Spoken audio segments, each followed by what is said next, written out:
libertad o qué opinas sobre la libertad? Porque es una palabra que se habla mucho, muy de moda en redes sociales. ¿Cuál es tu postura sobre la idea de libertad? Y si pudieras relacionarla también con la noción de libre albedrío versus determinismo.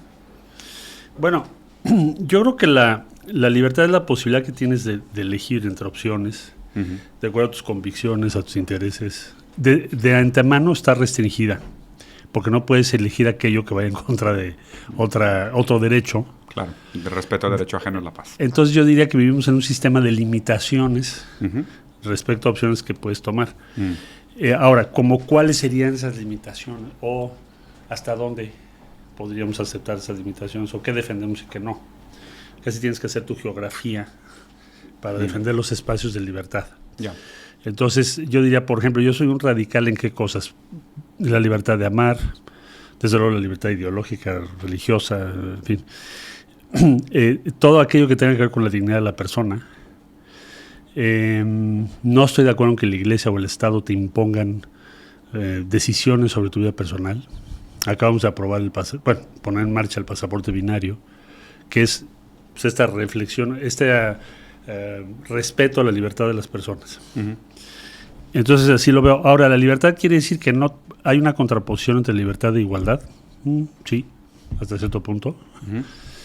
Pero la libertad se puede desentender de la comunidad, no creo. Hay una gran discusión de hasta dónde qué.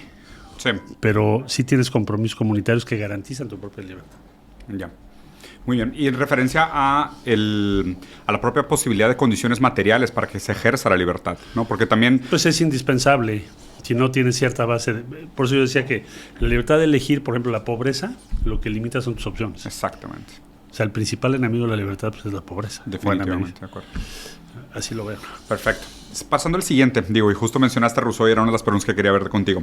¿El hombre es malo por naturaleza, como decía Maquiavelo, y hay que guiarlo? ¿Es bueno por naturaleza y la sociedad lo corrompe y lo amarra, como decía Rousseau? ¿O el hombre es producto de sus condiciones materiales y su relación con el mundo? Yo creo que por naturaleza la idea del bien y el mal está, inclusive, habría que ver natural, ¿qué es? Yo siempre peleo con esa palabra. ¿Verdad que eso es La palabra naturaleza para mí es muy complicada y naturaleza humana peor todavía. ¿Qué sería, no? Sí, sí. Qué condenante, porque, por ejemplo, ¿no? la moralidad de nuestros primos, los primates, ¿cuál es, no? Son cooperativos, pero son ¿Y cuáles? ¿Los chimpancés o los bonobos? Porque aparte también aún entre ellos... Los bonobos son más cercanos, son primos hermanos. Exacto. Y ellos tienen una relación política muy interesante. Compleja, ¿no? Sí, sí. Me gusta cómo resuelven sus problemas, para ser sincero. La solución de problemas de los bonobos... metodología. Sí, es un gran ejemplo de comunidad. Tiene su metodología. Sí. Pero bueno, entonces tienes que ver eso, ¿no? Claro. Entonces, o sea, tu postura es más, el hombre realmente es un resultado de su relación dialéctica con el mundo material, no es tanto el bien y el mal como simplistamente lo planteado.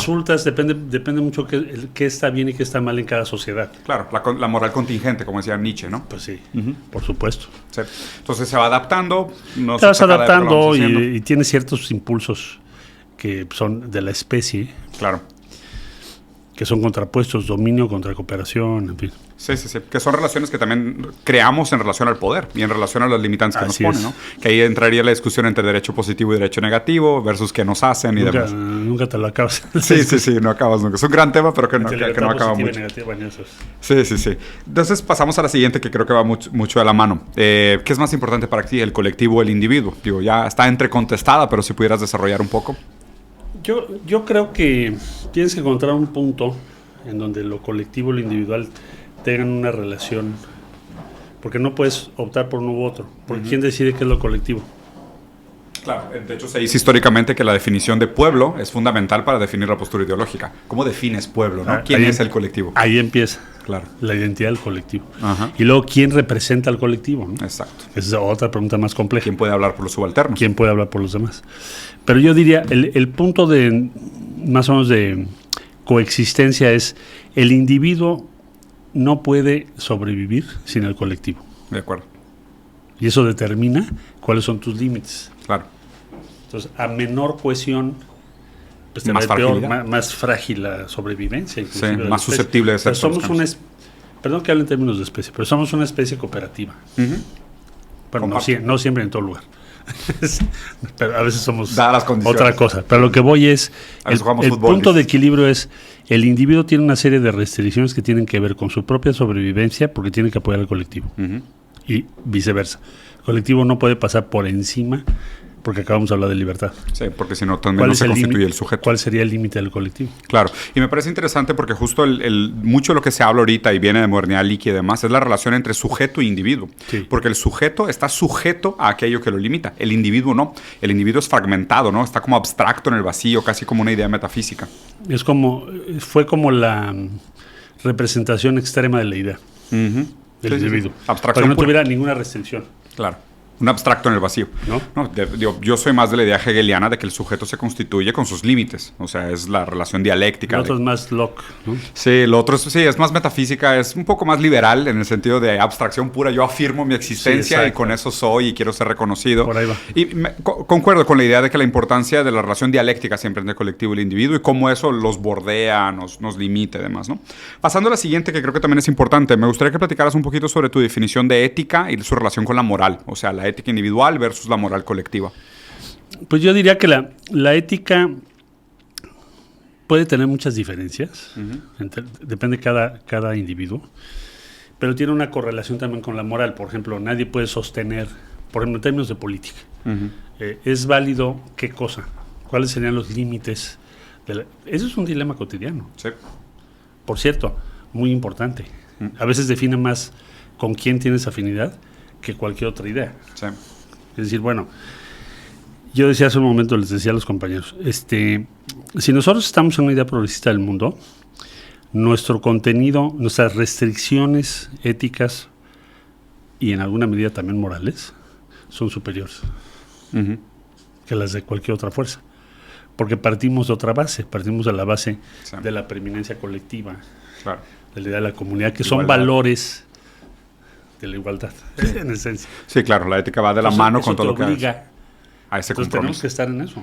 Sí, de hecho, fíjate que me lleva perfectamente a la siguiente parte de la conversación que me gustaría tener contigo, que es referente a economía. Sí. Entre Hayek y Keynes, ¿dónde estás más? ¿Keynesiano, hayekiano? Más Keynes. ¿Más Keynes? O sea, más de regulación. Sí.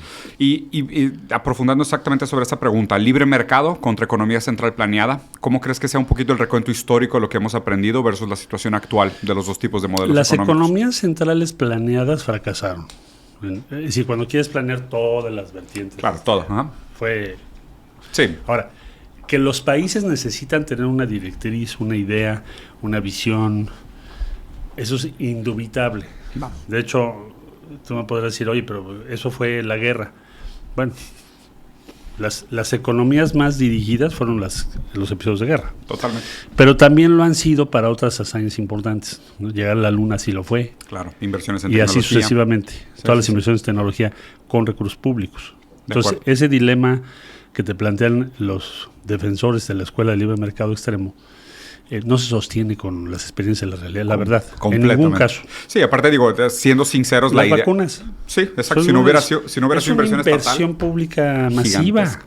Sí, yo también soy a favor de la idea de la economía desarrollista, ¿no? Que es Sí. una inversión pesada por parte del Estado en aquellas aristas que se juzgan democráticamente como importantes. Ahí concuerdo Yo diría, completamente. típicamente educación, salud, Claro, las fundamentales para la dignidad, las ¿no? sustantivas, Sí, las sustantivas. más otras. Más derivadas. otras como cuáles, o sea, ¿qué otras te parecen fundamentales para la inversión económica? Bueno, yo creo que la igualdad, ¿no? Es decir, tienes que buscar, porque si no, a lo que te lleva, por ejemplo, ¿a qué nos llevaron los últimos 40 años de Trickle down economics. desde Reagan para acá, ¿no? Sí, Reconomics. Te llevó una concentración. Lo que dice Yanis Varoufakis. y O Piketty. Ah, sí, Tomás Piketty. Y Varoufakis también. Sí, Pero Piketty con su serie, pues ya no se la puedes discutir, es evidente, ¿no? Capital en el siglo XXI, sí. Pues entonces fue una concentración, una reconcentración del ingreso que pone en peligro los estados de bienestar. Exacto. Los pone en tela de juicio. Sí. Los fractura, los destruye. Entonces, el tema de la inversión pensada en términos de crear condiciones de igualdad sustantiva. Por ejemplo, las políticas públicas, salario mínimo, tu recaudación, Mecanismos de reciclaje de valor agregado. todo eso. Sí.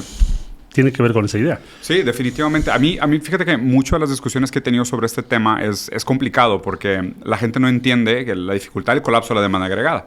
O sea, es cuando tú tienes un país que tiene poco poder adquisitivo y la única manera como la gente puede acceder a los bienes que produce es a través de la deuda, o sea, tu país tiene los días contados. Pues no vas a poder sobrevivir, Claro. no lo vas a poder sustentar. Sí. Sí. Fíjate que en esta siguiente, justo lo mencionaste un poco, pero me gustaría que profundizaras, porque me parece que hay dos lineamientos políticos de esa estrategia. Uno es la erradicación de la pobreza, como la mencionas, y la otra es el aumento de la riqueza, ¿no? Que se dice, oye, pues supuestamente no van directamente en contra, digo, sabiendo un poco de economía y viendo los históricos de los países, sí se oponen un poco. Yo creo que sí la decisión está más en tomar, decir, oye, es mucho más importante buscar igualdad y redistribución en un cierto momento histórico, entendiendo que los momentos históricos juegan un papel en el desarrollo, versus simplemente un incremento de la riqueza per se, porque durante la pandemia vimos una transferencia de riqueza gigantesca de la base de la pirámide al pico de la pirámide que produce una serie de problemas sistemáticos para el país. Sí, porque además no todo incremento de la riqueza trae consigo alguna fórmula de distribución. De hecho, muchas veces no. Claro, usan su poder para evitar los opuesto. Sí, totalmente. Entonces, claro que tienes que actuar en favor ¿de qué? De que se reduzca la pobreza. Claro. De hecho, ese es el fin último. De la política. De toda la política. Sí, es completamente de acuerdo. La siguiente que me gustaría platicar contigo es sobre el tema de geopolítica. Y lo comentamos ahorita en el pasillo, que te decía, una de las frases que me gusta mucho, y creo que es un momento muy interesante, por lo cual me gusta que la juventud del país esté tan politizada y esté interesada en estos temas, y creo que esta conversación es viva prueba, que decía, hay décadas en las que parece que no pasa nada, y después hay semanas en donde parece que pasan siglos. Lenin, claro, del estado de revolución. Entonces, ahorita parece que estamos pasando justo por esas semanas. O sea, semanas donde han pasado cambios muy grandes. Quería primero escuchar tu opinión sobre lo que se habla mucho, el tema del surgimiento de un nuevo mundo multipolar. ¿Cuál es tu lectura de este momento histórico?